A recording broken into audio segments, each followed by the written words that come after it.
Yo, what's up everybody? This is Junior Chicken here with another PokeVlog. Got 64 hours and 14 minutes of gameplay into Pokemon Platinum, but most of that time has been spent progressing through the story and training my Pokemon. Not much else. First, I made a bit of a tough decision when I approached the Galactic City Gym. That was that the three main Pokemon on my team that were going to fight were Killer Frog, Blue Beetle, and of course Fiery Calm.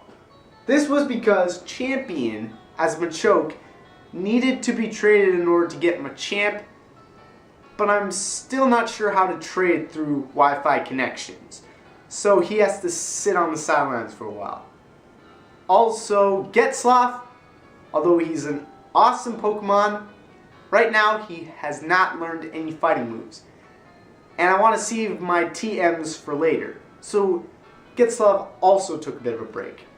So my team when I was going into the Galactic City Gym was Killer Frog, Blue Beetle, and Fiery Calm who were going to fight, and Aura Man, Confidence, and Bucktooth who were going to sit in the back and just spectate. I did train Blue Beetle a bit more, and I was able to teach him Reversal. Ha! And a move I'm pretty familiar with right now, everyone say it with me. Close combat! When I was approaching the Galactic Gym, I was wondering what puzzle they were going to do next. Because we got mazes, we got rising water levels, we got knocking over punching bags to knock over tires and access new areas. I was thinking, what could be next?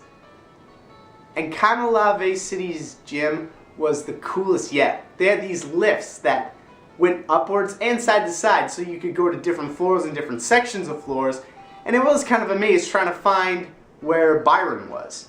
Once I entered the gym, I exchanged my Aura-Man Soothe Bell for an experience share, but that may have been a bit of a mistake because he started to level up a bit too quickly. Of course, it was pretty easy. A lot of the Magnemites I easily killed using Killer Frog's Mud Bomb, but then when I got to Byron, I learned that he's actually Roark's father. You know, the first gym leader who had rock Pokemon? It kind of makes sense now that you think about it, since Steel and Rock are both really defensive types, they're both resistant to normal type attacks, and they're both weak to fighting and ground attacks. And thankfully, I was able to pull through with my team and beat Byron. Byron gave me the gym badge, so now I can use strength outside of battle, and he also gave me the TM Flash Cannon, which is a special steel type move. Pretty interesting. So once I left the gym, I met up with Matt B again, and he told me to go to the library to meet up with him and Dawn and Rowan so we could talk about something important, I guess. So apparently Rowan is trying to figure out why certain Pokemon evolve while others don't. And so he sent me, Matt B, and Dawn to go to one of 3 different lakes located throughout Sinnoh, and each one of them apparently holds some sort of Pokemon that doesn't evolve. He wants to take those Pokemon and study them to figure out why they don't. Of course, I'm talking about the Spirit Trio. Azelf, Sprite, and Uxie. I talked about them in my Legendary Pokemon video. I was sent to Lake Valor, Dawn was sent to Lake Burity, and Matt B was sent to Lake Acuity. However, he never got his Pokedex anyways, so I don't even know why Rowan is even relying on him in the first place. But then we saw something on TV. Apparently, Team Galactic set off bombs in Lake Valor. Yeah, the lake I was sent to, just great. Yeah, so I went to Lake Valor, but first I switched out Killer Frog with Getzloff because I thought Getzloff would be more useful in the situation. And I fought Commander Saturn and beat her. Then I ran back to Lake Verity so I could save Dawn. And I fought Commander Mars again, and Blue Beetle and Fiery Calm were able to blaze through her Pokemon with close combat. After that, Professor Rowan was like, wait, what about Matt B? He's still at Lake Acuity. We need to go get him. And I'm like, fine, I guess it is on my way to Snow Point City, the next gym that I have to go to. So fine.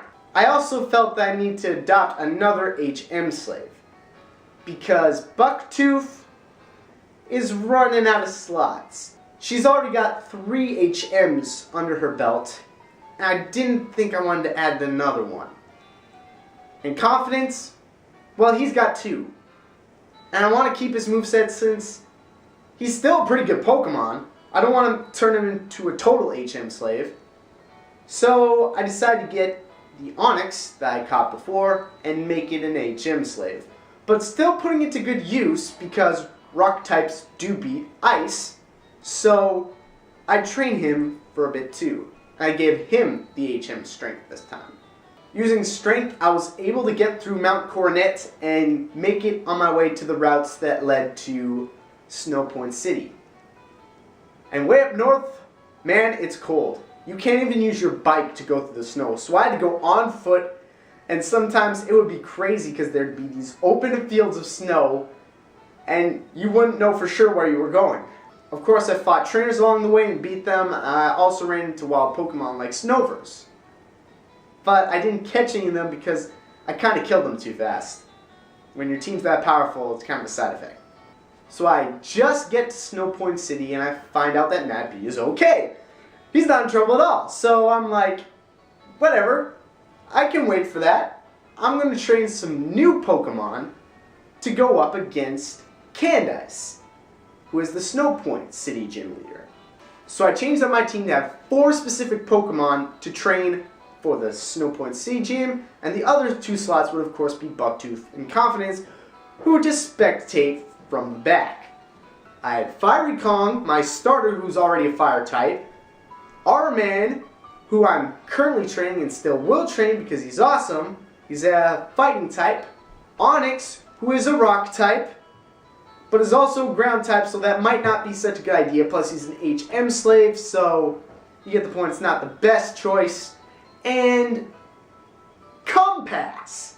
Yes, I'm actually going to train Nosepass because he evolves into Probopass, who's actually pretty good.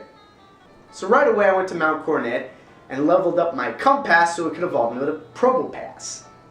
I also spent some time training Arman, and at level 17... Wait a minute. Arman used to be Riolu.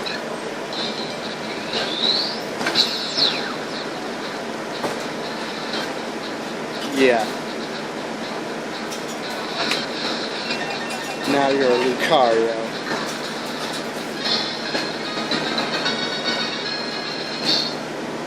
From there on, I just kept training Onix, Compass, and Araman so that they'd level up and possibly get some better moves. My Onix was a real pain to train, especially since his attack stats are really bad for a ground and rock type Pokemon. He did have Rock Throw, and I was able to teach him Sandstorm along the way. Compass is also a bit painful to train because his attack stat is pretty bad, but he does have a good special attack stat, and if I level him up enough, he'll eventually learn a good special attack, so I feel it's worth it. Plus, both his defense and special defense are really good. I was able to get his Rock Throw upgraded to a Rock Slide. And I did get a chance to teach him Rock Blast, but I didn't feel it was worth it. R-Man, on the other hand, was probably the easiest to train. His typing was really handy. Plus, he learned Force Palm. He also got to learn Bone Rush, thus taking care of electric and fire types. And then he learned Counter. But I ended up replacing that with Metal Sound because I thought that was a special Steel type attack, but really it was a status Steel move. But then I replaced Metal Sound with Me First, and then I replaced Me First with Swords Dance. Swords Dance is actually a really fun move to use. It's so fun soaking up damage while you build up power, and then taking out the Pokemon within your first attack. pretty fun. Plus, he already knew Quick Attack, 4-speed priority move. It was really hard to train my 2 rock Pokemon, especially on the Valor Lakefront, because even though Houndours and Staravias were there, they each had a move that forced me to escape from battle. That's unfair. Thankfully, I was able to figure out you could find Magmars nearby the Fujio Ironworks, and I was able to find some good Magmars to face, but oh my god, catching them was killing my mind. Eventually, I did catch one with a great ball. I named it Flamehead. When my Pokemon ended up building enough level, I took them back to the Valor Lakefront, and it was a lot easier to train them there. And that's where I am right now. I can fly to Snow Point City anytime I want to, but I think I'm just going to take the path there so I could possibly catch a Snover. So currently the Pokemon on my team are as follows. Compass is at level 34. So is my Onix, who's actually a female. Compass is male. Confidence is at level 45. Bucktooth is level 32. Araman is at level 35. And Fiery Kong, my main man, is at level 48. So that's it for this PokeVlog. I'll probably have the next one out by next week or so. And coming soon, I'm going to have a battle in Pokemon Stadium 2 where I face off with my buddy Matt. So I'll see you later. Fight. Yeah, Jolteon's actually pretty fast, so What's that? probably. A hit glanced right off. But Jolteon's a bit more of a. Oh, what? Ah! Oh, no way.